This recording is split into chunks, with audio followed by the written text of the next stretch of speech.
Hey, what's going on, everybody? I'm Jake Thomas, your host, welcoming you to another episode of Sick, Scared, and Stupid. Today's guest is a functional movement mobility specialist. He's also a barefoot movement coach. He's the host of the Back to Human podcast. You can find it at Back to Human podcast, where your podcasts are available. He's an advocate of healthy food and healthy living. He's a husband. He's a father. He's a South Floridian. And someone that I've kept up with for quite a while is actually on his show, the Back to Human podcast, but somebody that shares an affinity for physical and spiritual nutrition and many similarities that I do. He's been through some intense journeys in the same way that I have with, be it substance or company or just consumption, mindless consumption of whatnot. We'll delve into that for sure. But without further ado, welcome to the show, James Andriella. Welcome, James. And I hope I pronounced that correctly. Thank you, brother. I gave you the Spanish Y for the double L. Yeah, I like it. Andriella. It's more Italian. It seems Italian, Spanish, but it's Italian. Yeah. No, but it's an honor, man. Thank you very much. I know you've had some great guests on the show. You had Mark Magna, I think, that you had recently. Yeah. And Sean Baker. So, no, it's an honor. Thank you for considering me. Oh, dude, for sure. And I had a great time talking with you and on your show, especially just because I didn't know how much we had in common as far as in dark pasts and, journeys that kind of had to help us define some resilience, self-reliance, and fortitude, perseverance. Let's go right after that, man. You're talking off camera about having some stories and whatnot, and obviously the like minds that we found on your show. What was your childhood like? What got you to have those stories, and what got you to the places that you and I were able to find a kinship in? So I guess it would be best to start off with stating that I'm adopted. And growing up my entire life, whenever I told people this, they were always so surprised. But meanwhile, I was like, it's not really a big deal. Like, I have a mom and dad. Like, I grew up under a roof. I had a roof over my head. I had meals. Granted, probably weren't the best in hindsight now that I've learned that. But, I mean, my parents gave me a really good life. I was very athletic. I played pretty much all sports, baseball, football, taekwondo. I had my black belt. I was always athletic growing up. But everyone was always surprised by me telling them that I'm adopted. And then some people would mention, it's like, oh, things make sense now. I'm just like, I don't really get what that means. And then I had a few people suggest to me that I should meet my biological family. Like they were pressuring me more into this than I was actually interested in. Probably I would say that I had some type of denial there or some defense mechanism. I guess there's a lot of pain associated with being adopted. Now that I know that, there's actually a book on it. It's called The Primal Wound. And having a son now, and my fiance, not wife, I'm not married yet, but she's a doula, witnessing her birth. We were going for a home birth and didn't really turn out the way that we wanted to. We got transferred to a hospital, but she was still able to deliver unmedicated and vaginally, so no C-section. So it was a major FU to the medical system, which I am not really the biggest fan of. But so seeing just what it means to bring a child into this realm, this world, and then going back to when I was born, like I was kind of just taken away from my parents immediately. Like I see how important it is to have a mother, see how important it is to have a father. And growing up, baby James was just like, I didn't have that. So I didn't really understand it.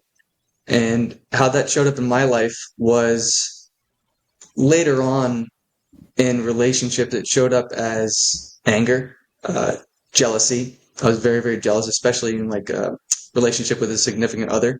Very insecure, not really confident, even though I had like the muscles and everything. Like I had everything going for me, but like deep down, I had some really, really bad insecurities. And my way of resolving this at the time was through alcohol. So I would consider myself at the time in the past pretty much like a functioning alcoholic. Like I was drinking daily and kind of ashamed of it in hindsight, but I would even be drunk, not drunk, but like tipsy during sessions. And I just thought it was cool. Like I flowed better, whatever. You know how alcohol is. Like You mean it like when seems you like were it's an up. working with clients, like coaching people, killing people? Yeah, Oh, nice. yeah. How old were you at the And I had time some during people. this? I was like 25, 26. Nice. So yeah, not something I'm really proud of. I had some people call me out on this. They could literally smell it on my breath. Um, but I went through a dark period, and when I saw that you interviewed Mark and that you had a close relationship with Mark, Mark's probably one of the biggest reasons. I don't know if he knows this, but why I did a whole 180 and I flipped my life around. Oh, So he amazing. played a big part in my life, and I only had like brief interactions with him. Oh, amazing. So going into that this was like pretty much the catalyst for my huge holistic transformation, my dive into spirituality, really honing in on nutrition. I was working at a gym, like slaving away, man. I'm making like $20 an hour, working 12 to even 16-hour days. I would go in the early morning sessions, move all the squat racks and stuff around because we were renovating. We didn't really have a whole lot of help.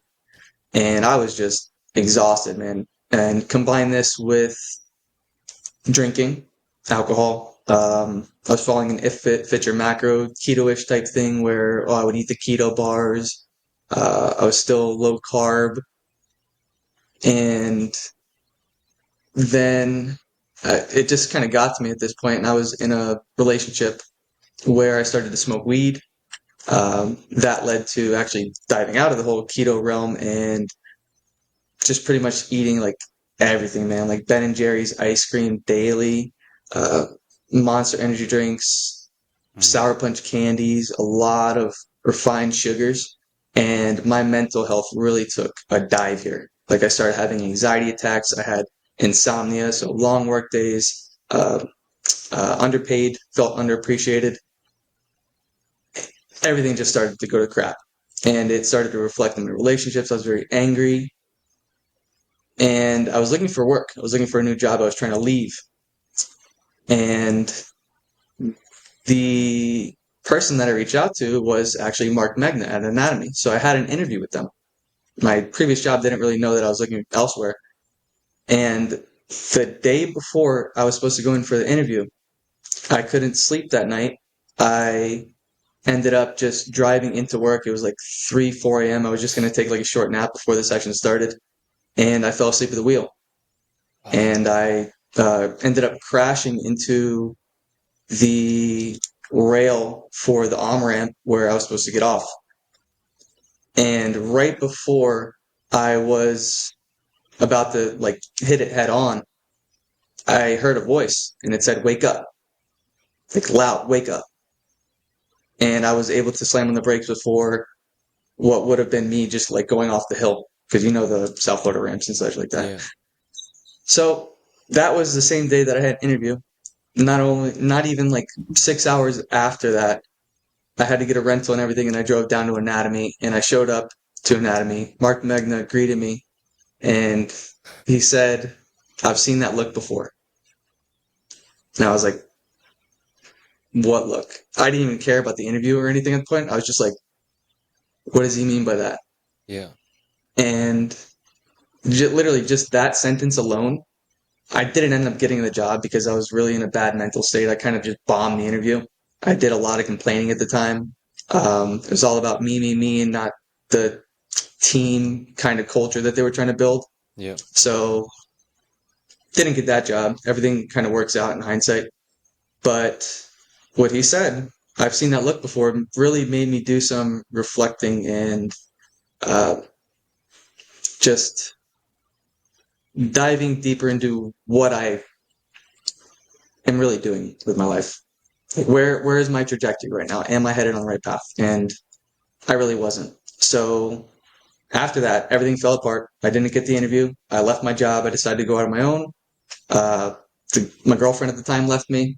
So I was pretty much at rock bottom, not to mention that I was broke too. So Nice. from there, that's when I started my rebuilding process. Man, the world just got a lot smaller. That's crazy. That's amazing. I'm not gonna say it's crazy. It's amazing. Yeah. glad you're okay. You know, obviously falling asleep at the wheel at speed and to be able to walk away from it and go to the interview. Like, shout out to Mark Megna and everybody at Anatomy. Love you, Mark. Love you guys. Another life you touched, Mark. So thanks for that. And yeah, that's saying what you said about I know that look like that hit home, huh? That really hit home for Hmm. you, yeah. Yep. Like I felt when I looked in the mirror afterwards, I felt like I looked gaunt, like just sunken, Mm. not vibrant at all, depressed. I would definitely say I was depressed. And even looking back at some of like my journal entries, one night I I was writing late at night in a drunken stupor, and I hadn't written in my journal for a while. So once I picked it up again and I read the last entry, I read the last line that I wrote, and it wasn't pleasant. It was literally said that I want to kill myself, and I've never even told anyone that. So that's me being vulnerable here. And the moment that I read that, I ended up taking that journal and just threw it in the trash, and I was like, all right, it starts here. Wow. Well, wow, thank you for sharing that and for being vulnerable like that. What was the first thing you did? You know, obviously you throw this in the trash. Like what, you know, here's something of value to somebody else where you have the opportunity to like absolutely give value to someone or some bodies. You're at your rock bottom. You annotate out, I want to kill myself. You feel like the world's crashing down around you. The girl you were in a relationship with, maybe in love with, has left. You're broke. You feel down and out. You walked out of your job. You didn't get hired. Did not get hired at another one. You feeling pretty down, and you annotate out like you said, I want to kill myself, but you didn't. You threw that book in the trash, and you started on this path to recovery or rebuilding process, like you called it. Give a listener or a viewer those steps because that's a real problem that real people have every single day where somebody's down and out or they're broke or they got left or they're depressed or they're saddened or they got into a car accident. Any one of those things alone, let alone the list of them together. But you didn't succumb to maybe taking that easy way out or being, overrun by what's so seemingly overwhelming. How did you not? What were those steps? Take us through those steps to get you upright. The very first thing that I did was I cleaned up my diet, nutrition, number one. Uh, I was living at home at the time, again, broke, and there's a meal delivery service around my area. It's called Eat Clean. Yeah, yeah, And yeah, yeah. I know it.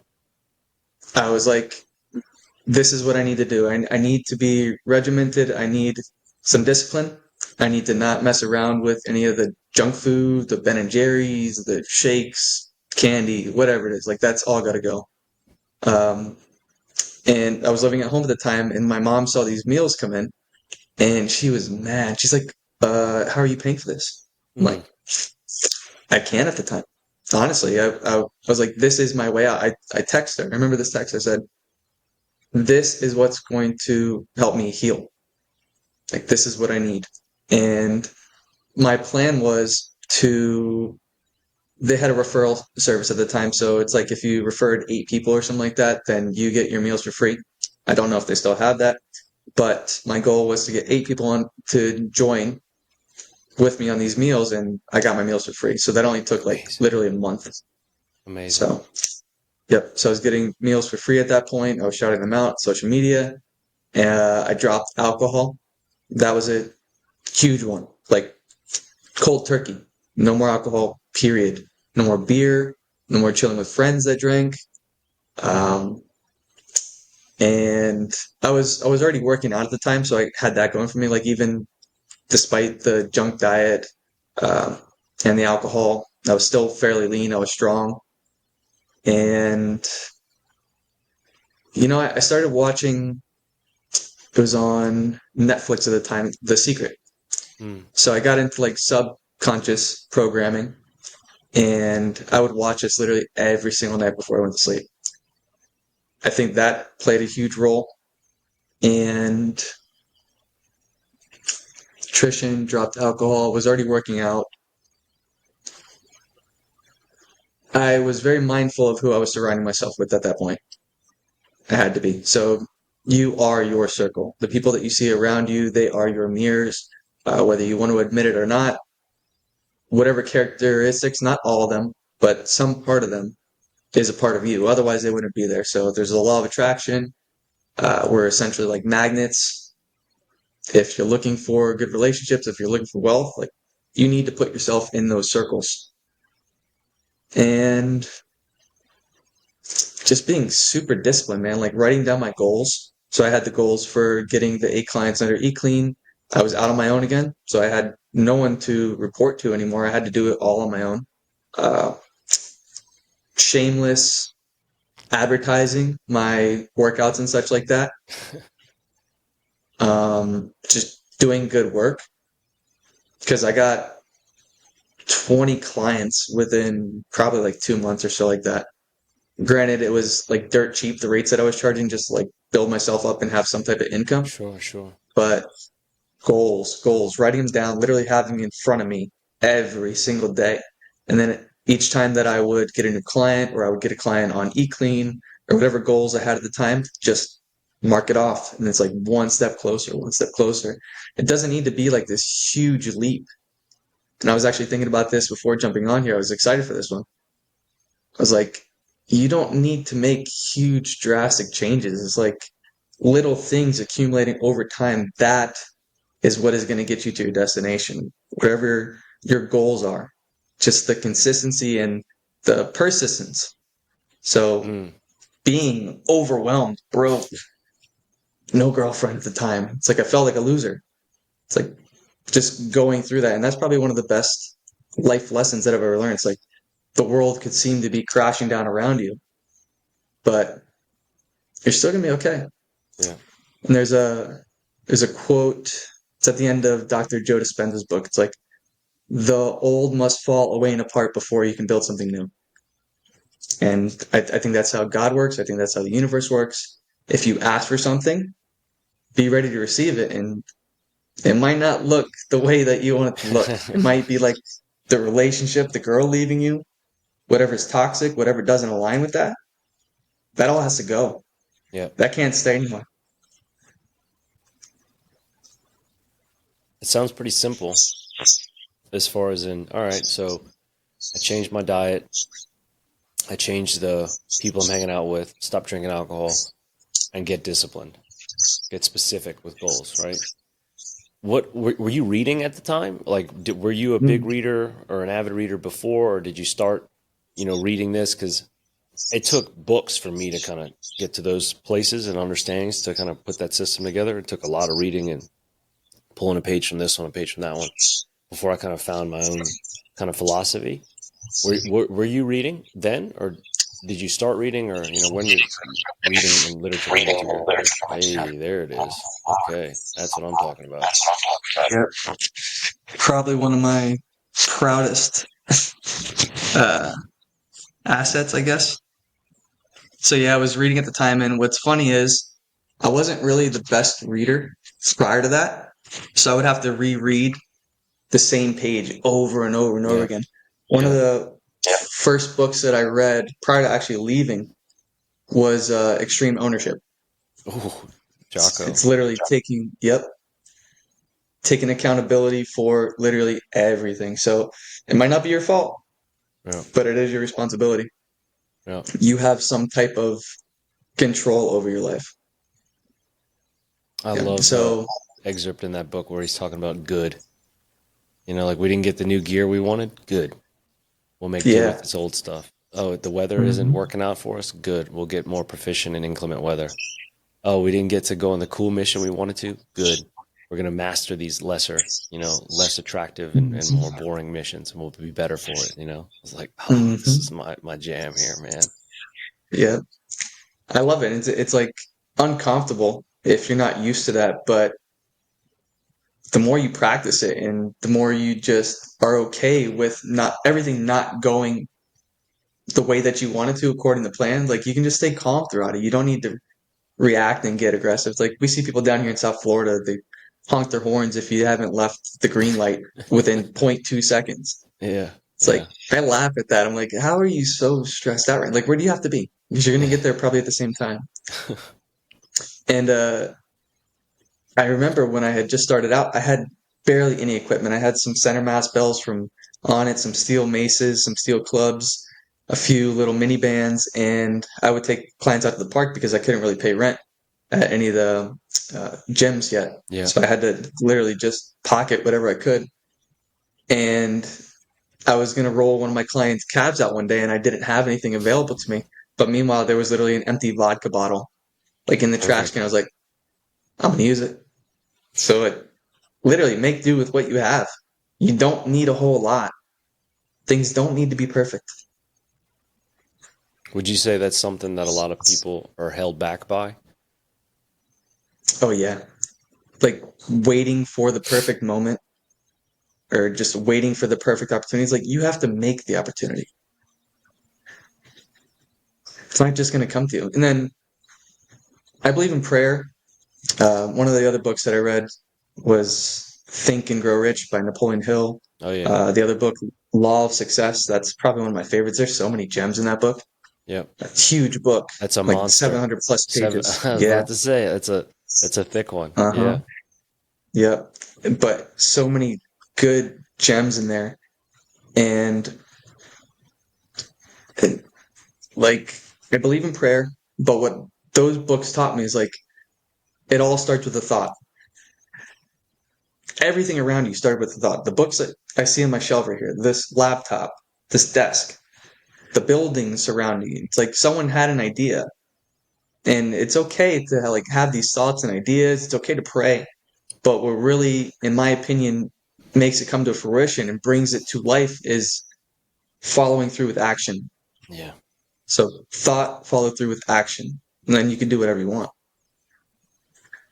I agree. The most common answer to prayer is no and hold on. And I say that a lot. Like, hey, I'm with you. I pray too. I ask for things. Help is a big one. Just hoping to be listened to by some type of higher power, greater being. But yeah, like the world's a busy place, and whoever it is we're bestowing our prayers to, they're probably pretty busy too. Because there's a lot going on, so if it's like, hey, Jake, I'll get to it eventually, but not today, buddy. You're going to have to figure this one out on your own. We're like, yeah, that's a hard no. Figure that shit out. Right? Like most common answers are hold on or just dead no. So in the meantime, like sitting there just hoping, praying that it's going to happen. Yeah, I agree with you. You're just marking time and you're not going anywhere. Whereas action, that is the kryptonite to anxiety. Like what can you do? Well, it'll at least give you some assurance that you're making an effort, as opposed to just hoping and putting all your faith on that. And again, I'm all about faith, but couple that with action, maybe a little determination, some conviction, some consistency. It's like all of a sudden prayer gets pretty powerful. Results seem to come pretty quickly. Yep. Like you can't necessarily pray your diabetes away. Or from my experience, like if you ask for something, or if you look, like if you knock, someone will open the door. If you look, you will find it. So if you're asking for prayer, if you're asking for help from God, from a higher power, you'll receive it, but you have to know what to look for. Like it may seem like a very odd opportunity or something that's just way out of left field. But it's like, I did ask for this, but again, you still have to take action. It's not just going to literally, it may come to your lap, but you got to hold it there. So how did you craft your style as far as in your beliefs? Like you're talking about taking pages from Law of Success and Think and Grow Rich. Obviously, I'm a huge fan of Napoleon Hill as well, and also Dr. Joe. He's the man. I've put those books on so many people because you read the perspective you read the stories from those books and you get perspective about what other people have done, the depths that people have gone through to try to figure things out or try to try and succeed. And somebody might read Think and Grow Rich or Law of Success and think like singular focus. Like, I'm not doing this shit. I'm not going to write all this down. I'm not going to create this mission statement around my buzzwords and Mm-hmm. I'm not going to do this meditation that Dr. Joe Dispenza is talking about. That's fucking stupid. I mean, there's a lot of stories in those books, real accounts, firsthand accounts of people finding success. And I think a lot of resistance comes in kind of what you said about the vodka bottle as a roller. Is it's not bad enough if you're not willing to do whatever it takes, right? Like, and I talk to people about that regularly, and I almost use it as a form of encouragement, meaning like, you presented a problem, I have offered you a solution. You do not like the solution, just like you're talking about the prayer and the answers. It might not be in the shape or the timeline or whatever that you imagined it or hoped it would be in, but sure as shit, it's there. Like, you wanted to talk about learning how to grow this or how to become this. Well, here's this metaphor of the prayer for you to have to go through in life in order to kind of realize, oh, that's what it is. Well, that's not really what I wanted to do. Well, tough shit, like, sorry, it's not the perfect genie kind of giving you the wish. But what about, from pulling from all those books, how did you craft your philosophy, your ideology? Like you talked about, you and I have talked about it before, about you're very grounded to literally to the earth, right? Like being a barefoot movement coach, like your fitness philosophy is what some would say not necessarily conventional, because more of it is more primal based, more animal flow based. Like you talked about the maces and the different bells. It's not typical, barbells and curls. What got you into that more, I guess, natural sense of fitness and overall health? So, a really great coach, his name's Troy Jones, got me into more of like the natural movement, being barefoot. So I had ACL surgery on my left knee, and it was probably 2 years or so afterwards. The dates and the timeline, I always get mixed up, but I was probably like 27, 26 at the time, and going downstairs was excruciating. And I was only 26 at the time. I was gritting my teeth just walking down a flight of stairs. Meanwhile, I was a coach. I'm an athletic coach. I could run somehow, but I knew that this wasn't. I was probably going to be on medication, like opiates and stuff like that, painkillers for the rest of my life if I didn't have a change. And this guy just walked in, and he got me barefoot, and he had me do one exercise. He's like, lift up your big toe. And I couldn't lift up my left big toe. Mm. Once I started working on that, like rolling out my feet, working on the intrinsic muscles of my feet, I do all my sessions barefoot now. Every single session is either barefoot or in barefoot style footwear, like Vivo Barefoot. And my knee pain went away. So that's how I really started becoming a little bit more mindful of the body. Like it's not just these big muscles, like everything's interconnected. So if literally my problem was my big toe and I didn't have big toe extension, and that is leading up to pain in my knee, and then probably leading up to hip pain and back pain, it's like it's all connected.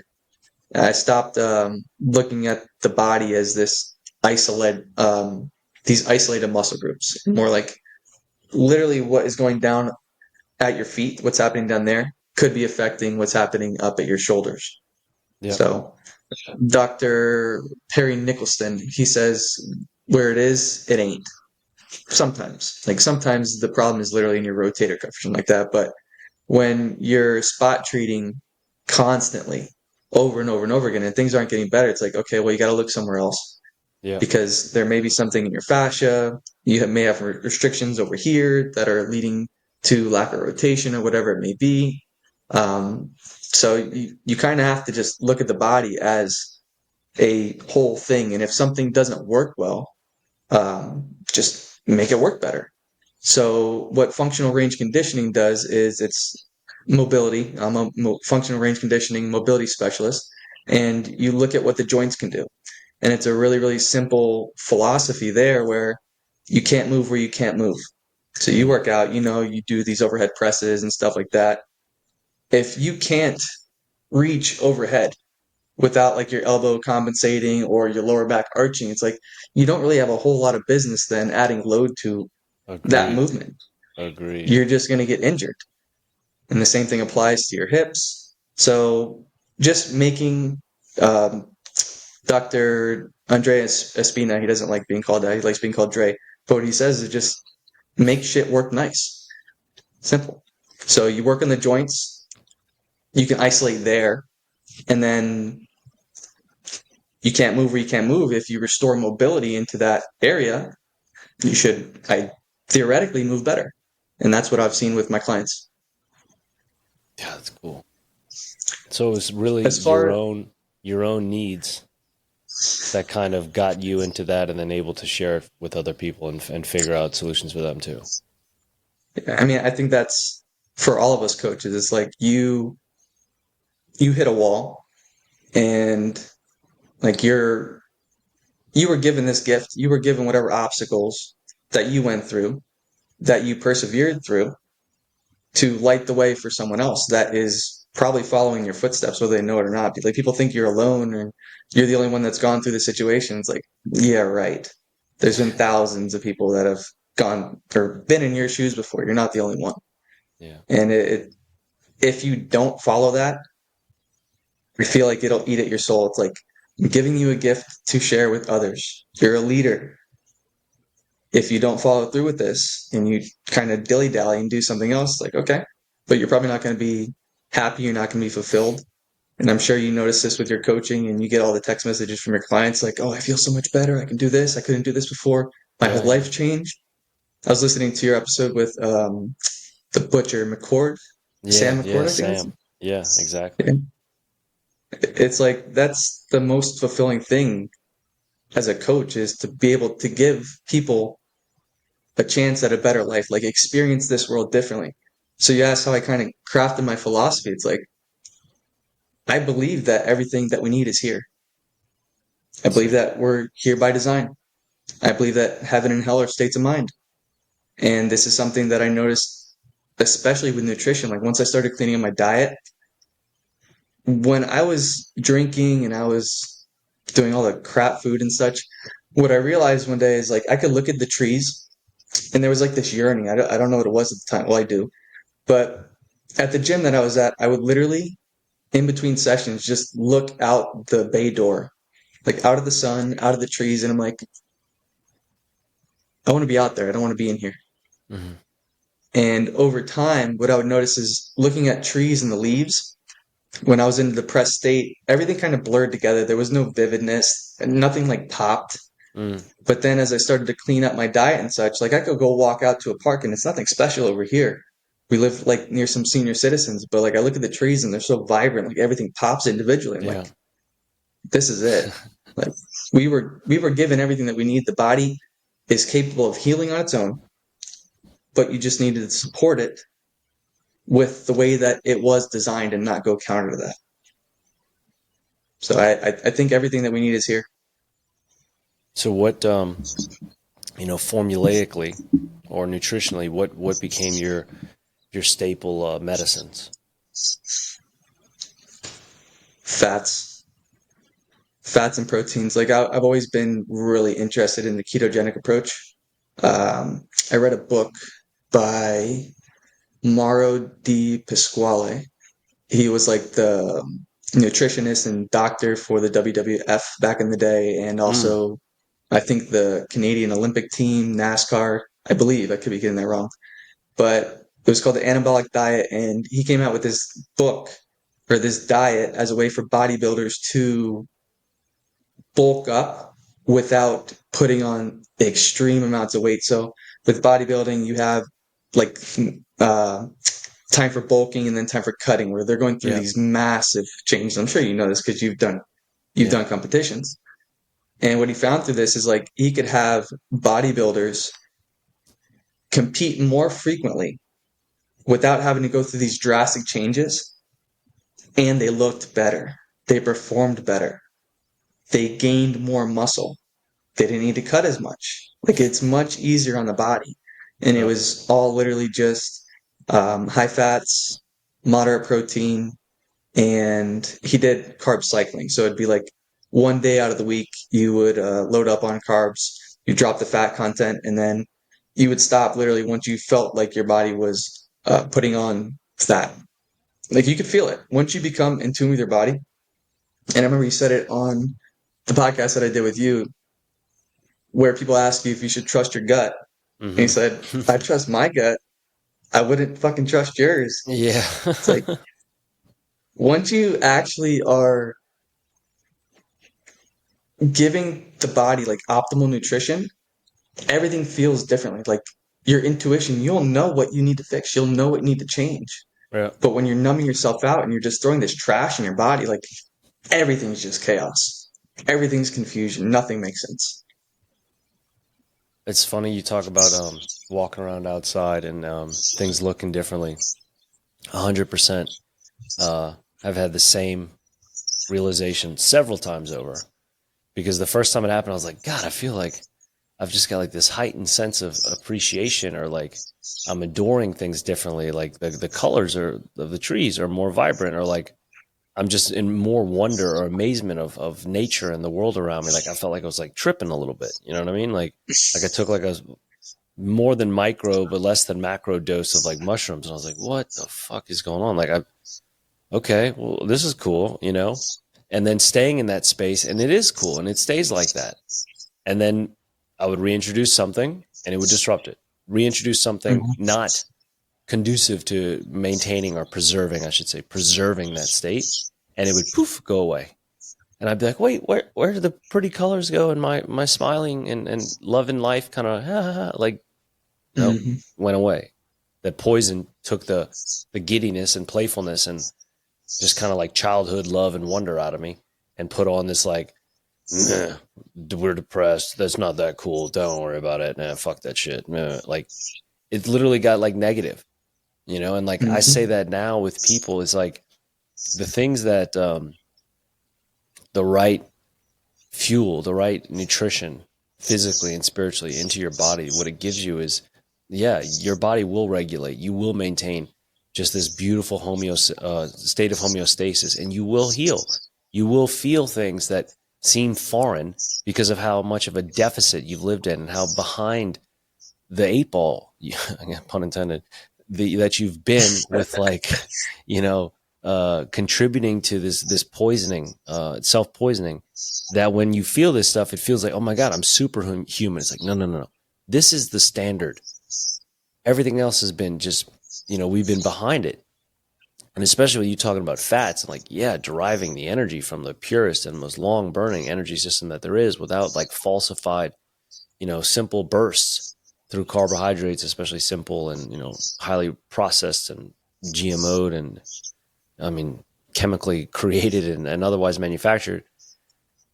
It just makes a lot of sense, but I think it takes a radical experience like you had to get to understand that.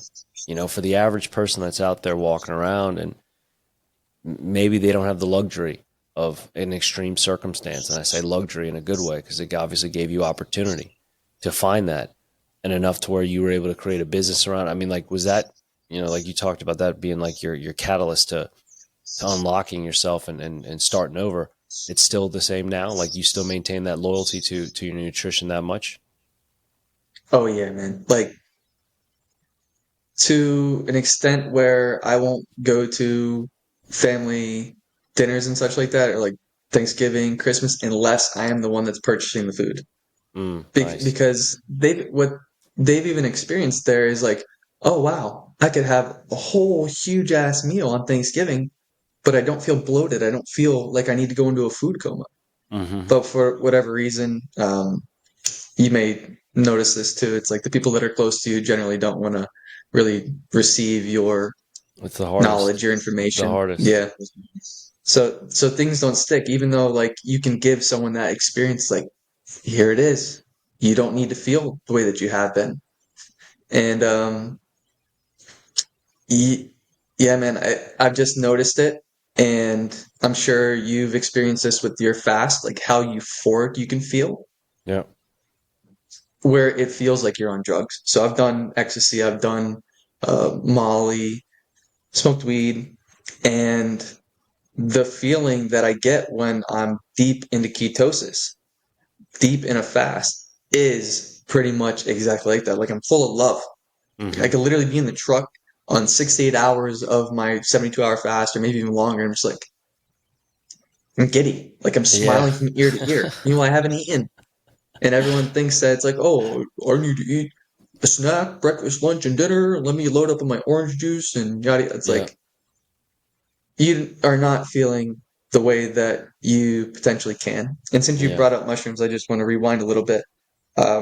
Yeah, obviously that could make things look more vivid, but that was also a catalyst to, um, I would say, my personality changes. So getting rid of anger, getting rid of jealousy, being more accepting and understanding. And what it did for me was the first time that I took it, the relationship that I was in, again, I was very jealous at the time, but it literally kind of gave me this out of body experience where I could kind of see myself differently in the way that I Mm. was moving and where these feelings were coming from. And then it was like, oh, I'm jealous of them hanging out with this person because I was abandoned. Like technically, Mm. with the adoption, I felt like I was just left. So I had this fear subconsciously. Subconscious is really an area where people would need to work on. And this is why I'm mindful of anything that I take in, any type of media. It's like, I don't want garbage in my brain. Yeah. I want to think for myself. I don't want to think others' thoughts. So are your thoughts actually yours, or have you been programmed? That's why they call it television programming. Mm. Um, but yeah, the mushrooms were definitely a way for me to like just reflect.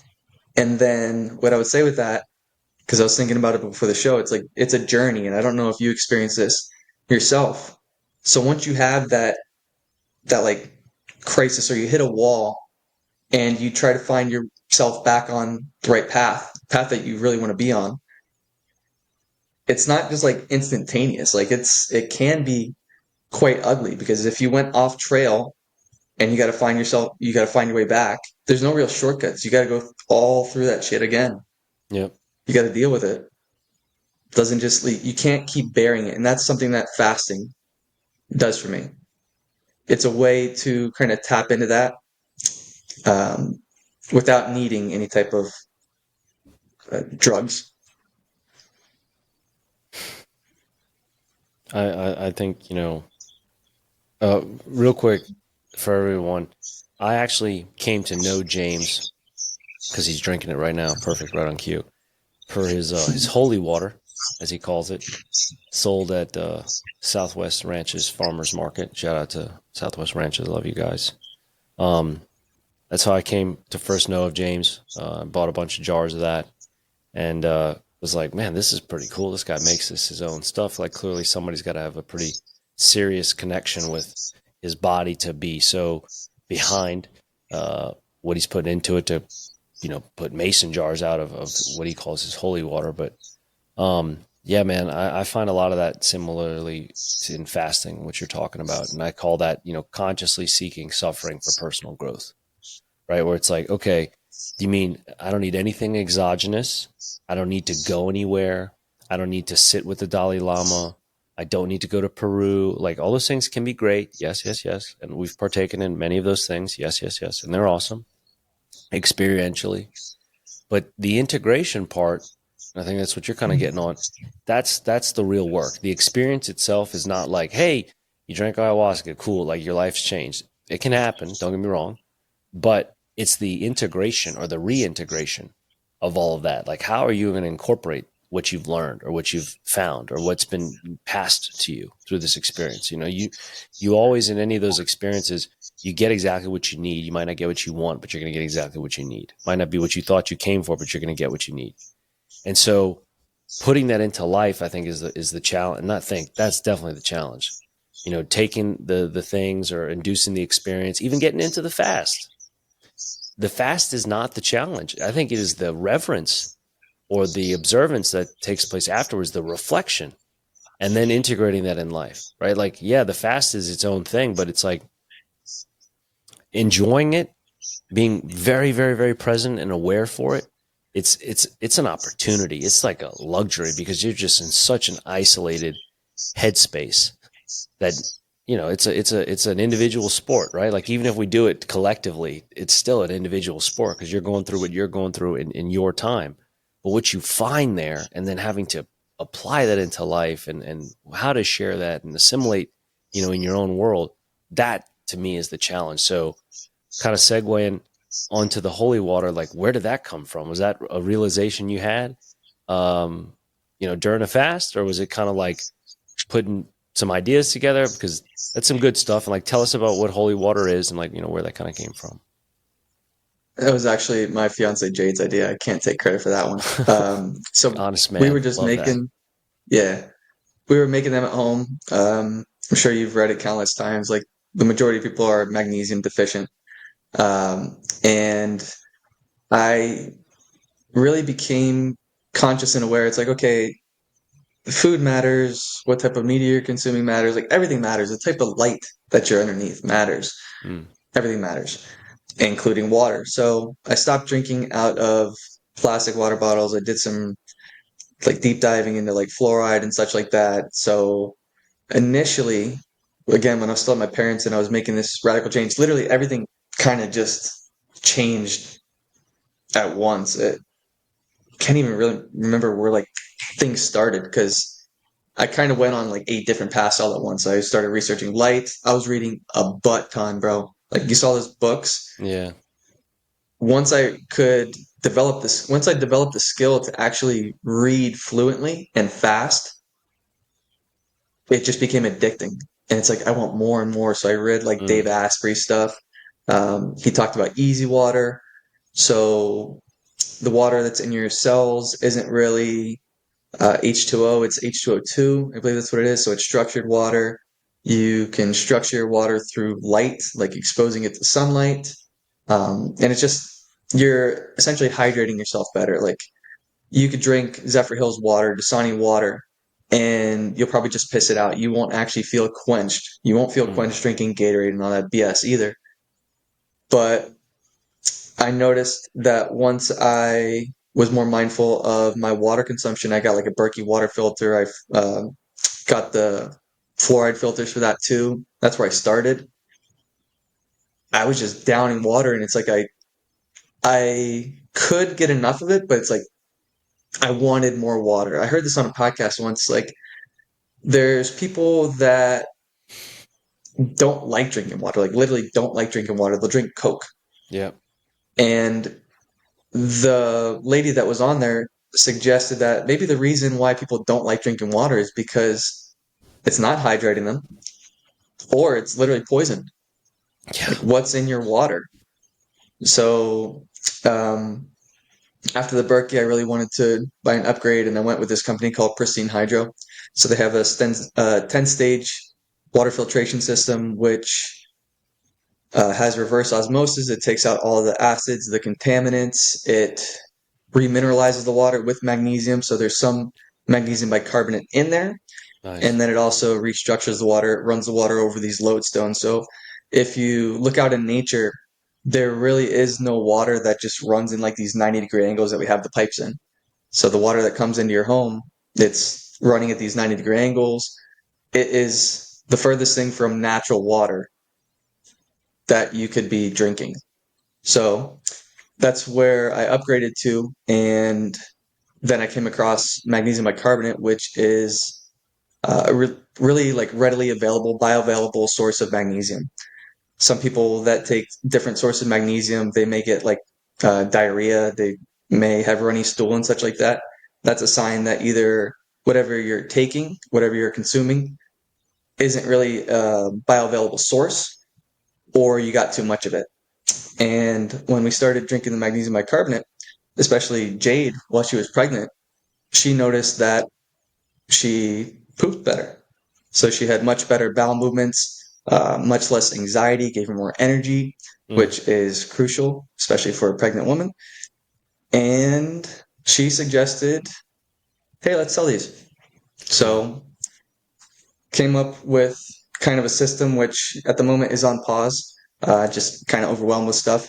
But I will get back to making those and selling them at the market again. But once I started selling them and people like yourself started putting them out there, I started getting pretty good reviews from it. One of my clients, he was downing one of the 32-ounce bottles a day. And he was Nice. raving about it. He's like, dude, my boners, like every day. I'll wake up 3 a.m. and I'm like rock hard. I'll be out on a boat in the middle of the day or driving and I got like wood. I feel like a teenager again. Nice. And then I would get other pregnant women that would reach out to me like, oh my God, this helps with my anxiety so much. This helps with my skin. So that's essentially holy water, and we imprint it with a few other things. I believe it's shilajit, vitamin C. So imprint, as I mentioned before, you can kind of structure water with light. Yeah. Water also holds memory too. So if you were to look in the work of Vita Austin or what's his name, Myota or something like that, they would freeze like these ice crystals, and what they would find Oh, afterwards is they take exposing the them shape. to either light or darkness or stress or noise, different noises, and how they Hmm. would crack and change structure. Yep. Yeah, the Hmm. Japanese. What is his name? I remember the Japanese experiment. The Japanese. It's called like the Japanese water experiment. It's a really basic name, but totally remember Yeah. that. Yeah, super cool. Hmm. Yep. Even just like putting a word next to it, Yeah, it'll react to it. yeah. Did you ever So in a there's million this. years think that, or maybe even 10 years ago that you'd be such a water aficionado? No, not at all. Or that, But learning about water would be such a lifesaver to you? once you've kind of gone down like one path, I feel like everything kind of just comes to a head and meets you somewhere. It's like you can only get away with just nutrition and working out for so long, in my opinion. Yeah, Like it really amazes me how there's influence out there that can get away with drinking like the protein shakes with all the fillers and such with yeah, that, or the protein bars and the whole calories in, calories out model, which I guess we can get into a little bit because I think what's actually happening there is they're benefiting from like the hormonal release just from exercise alone. So, from my understanding, what I've learned recently through functional range conditioning is like the intensity of your workout really dictates the hormonal response that you're going to get. So, if you want growth hormone or if you want testosterone to be released, like you need to go hard. Your intensity needs to be up there. yeah, So if they're going hard, then yeah, they can get away with it and they'll look the part, but you don't know what's going on underneath the hood. yeah, yeah, facts. So I guess it was pretty easy. I mean, like, for a guy that was down on his luck, felt at rock bottom, lost his job, walked out of one job, didn't get another job, had the car accident, was broke, living back home with the folks to turn it around from one day. And then how long did it take you to attract your mate, now the love of your life and the mother of your child? I wasn't focusing on it. That would be my advice to anyone is like, don't chase, attract. There's the law of reversal, I believe it is, Mm, where it's like the more that you try to pursue something, the more that you have this needy type of energy, yeah, the farther away it's going to get. Like you're pushing it away from you. Or if like a cat, you want to pet a cat and you try to keep touching it over and over and over again, it's just going to keep skirting away. But meanwhile, the day that you're like sitting back, relaxing, not really even paying attention, now the cat comes and sits in your lap. yeah, So there's this delicate balance where you need to actually put some type of effort in. But if you're attached to the outcome, sometimes it can elude you. It could be quite elusive. So I wasn't really trying, but it was just very natural. She popped up literally at the gym that I was working at, which is a gym called the Hive. It's for independent contractors, which is an amazing setup. If anyone's in South Florida and you're looking to be a coach, the Hive is a really great atmosphere to be in. Like everyone there is really, really well educated. nice. Everyone has their own unique styles. But she showed up there I've heard and of we it. were I have flirting in heard the of it. gym. I've heard of it. Yeah, yeah, yeah, cool. Mhm.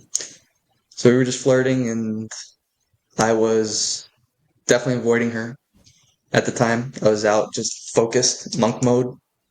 I was after my goals, didn't really want any relationship, and then I was like, all right, let's see what this is about. And went on a few trips together. She's essentially my exact counterpart. And that would be some more advice is like, if you're going to have a child, make sure you know who you're having it with. Because, I don't know, it gets me a little bit emotional, man. It's like how much I love the kid and how much I want to see him grow up with like a happy, healthy family. And then you hear like other stories where it doesn't really work out that much. It's like, I believe kids really need the Trinity, the mother and the father. Mm. They need to see that example.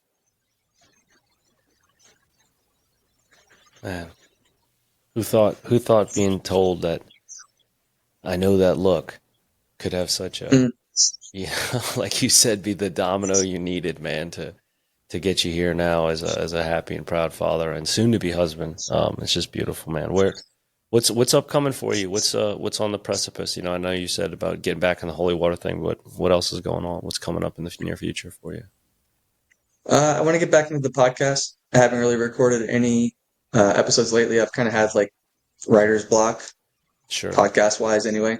I don't really want to just put out a mess load of episodes if I have no real reason to. Like any of the Yeah. episodes that I've done, I've been researching that stuff for years already, and I know the exact person that I want to ask.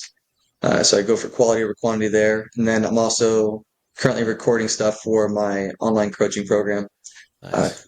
been procrastinating with that for a while. I was dealing with a little bit of perfectionism, but now it's just like I need to change. I want to be out in nature even more. I see how Mm. much Jax, my son, benefits from it. Um, and I just actually been thinking about teaching kids, man, because I'm very conscious of who I want him to be around. I take him to my workouts and stuff. Thankfully, I'm able to do that. He sees my clients working out. He sees people Nice. eating well. So Nice. I want to surround him with healthy people, and I'm not really going to put him in school. I'm not a fan of the education system. I want him to be free. And I know that there's Waldorf, there's Montessori schools and such like that, but I think I want something that's literally out in nature. And I don't really know that at the moment. So something that's been on my mind, maybe I'll create that in the future. Oh, God, that's cool. Last question for you. What is the namesake of King Six Killer?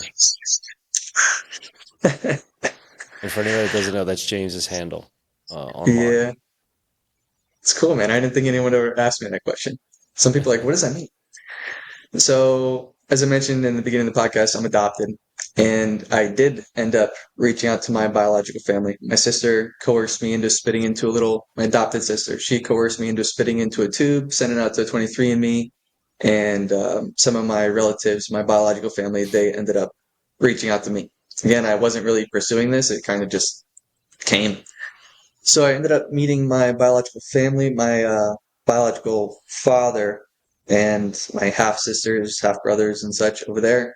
And I've spoken briefly with my biological mother on the phone. I haven't met up with her, but through our conversations, she told me that my birth name, like when I was just a little baby in my crib or whatever it was at the hospital at the time, what they did was they put the label on my crib that said Fox Six Killer. So I was baby Fox Six Killer at the time before I was named James Andriella. And I just thought that was a incredibly badass last name.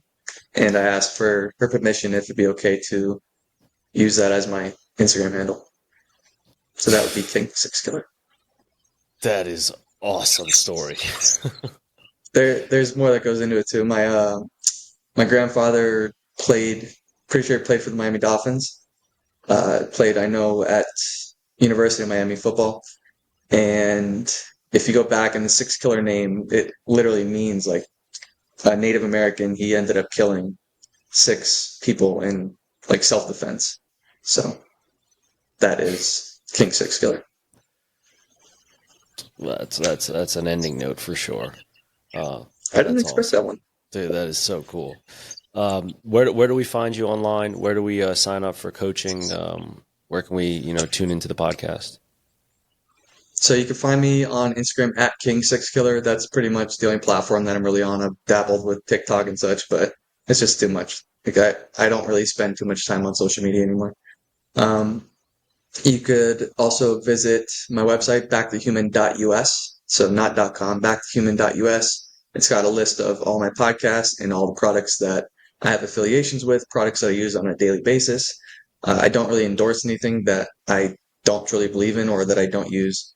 So if you're interested in some of the stuff that I've used that has benefited me and my clients, you could support me by visiting and using those links or the codes. I would definitely appreciate that. And then Back to Human, the podcast you could find on Spotify and Apple iTunes.